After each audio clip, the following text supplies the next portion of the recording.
My name is Jonathan Cross. In the summer of 1965, I lived in a quiet, beautiful village on the outskirts of Rockford County, Illinois. To outsiders, it was a picture of peace. Endless green fields, wooden fences, children playing barefoot under the golden autumn sun. But I knew beauty often hides something beneath, and what hides in the shadows isn't always pleasant. I was 30 years old then, brave, strong, and fearless.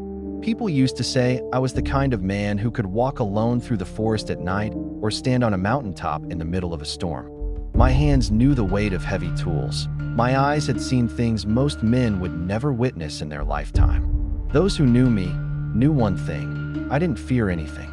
One late afternoon, I was returning from the market, carrying a basket full of fresh fish. Dark clouds had gathered in the sky, and the distant rumble of thunder echoed across the fields. I was walking along the narrow, muddy village path when suddenly, about 10 meters ahead of me, something began to walk. At first, I thought it might be someone from the village. But then I noticed the way it moved was strange, as if it was human, yet not entirely human. I stopped. It stopped too. I took a slow step forward. But this time, it didn't move, nor did it follow me. It just stood there, as if it was waiting for me. I started walking again. To my astonishment, it was walking just ahead of me, matching my pace and keeping the same distance. The air was heavy with the scent of rain, and flashes of lightning briefly lit up the surroundings in sharp bursts. In those fleeting moments of light, I could clearly see its form, strange and shadowy, yet undeniably moving steadily on the ground. After a short while, we reached a three-way crossroad. It suddenly stopped. In the glow of lightning, I saw it tilt its head slightly and look directly at me, then slowly turn left and begin walking down that path. A cold shiver ran down my spine. I made up my mind.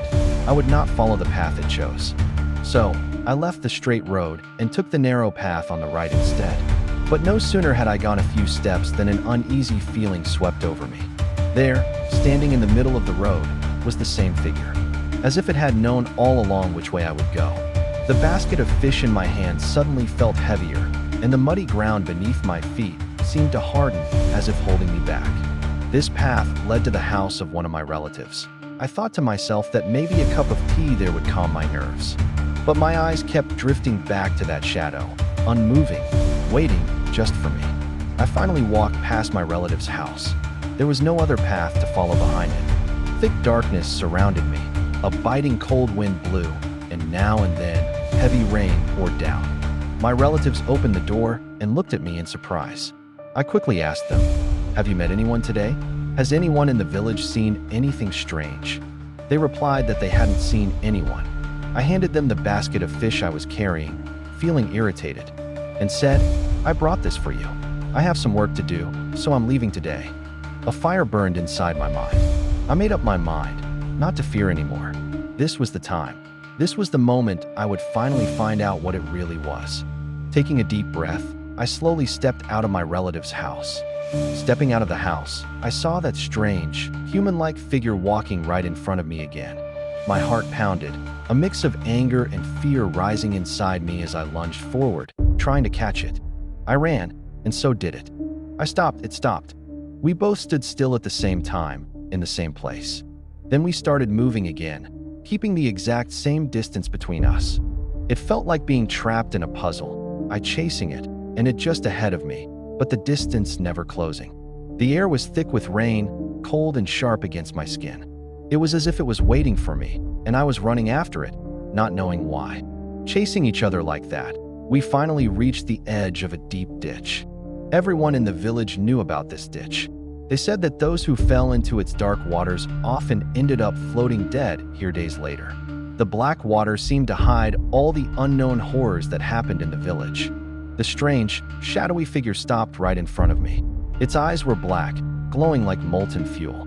Suddenly, it smirked and said, "I thought I'd eat that fish you had, but you left it behind. Now, I'm going to kill you. If you have the courage, come face me." There was a coldness in its voice, as if this wasn't just a threat but a curse hiding a secret pain.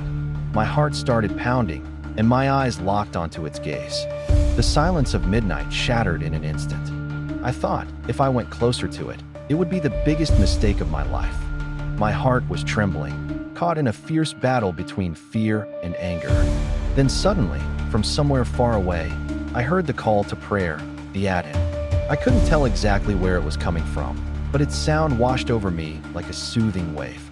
For a moment, all the tension and fear melted away. My mind began to calm, and the darkness around me slowly started to lighten. To my astonishment, that strange shadowy figure standing before me began to fade, gradually disappearing until it was completely gone. I took a deep breath and slowly started walking back to my own home. Even amidst the night's darkness, the rain, and my lingering fear, the sound of the adhan felt like a beacon of hope. I told myself, enough now. It's time to stop running from fear and start conquering it. This was an experience from one of my days. The end. Did you enjoy the story? Let us know in the comments. And if you liked it, don't forget to like, share, and subscribe to The Horror Dream. Want more stories like this? Subscribe to The Horror Dream, and we'll bring you more darkness just for you. If you enjoy a little chill down your spine, stick around. Like, share, and hit that subscribe button right here on The Horror Dream. Your support keeps us going, so stay with us. Subscribe to The Horror Dream for more spine-tingling tales.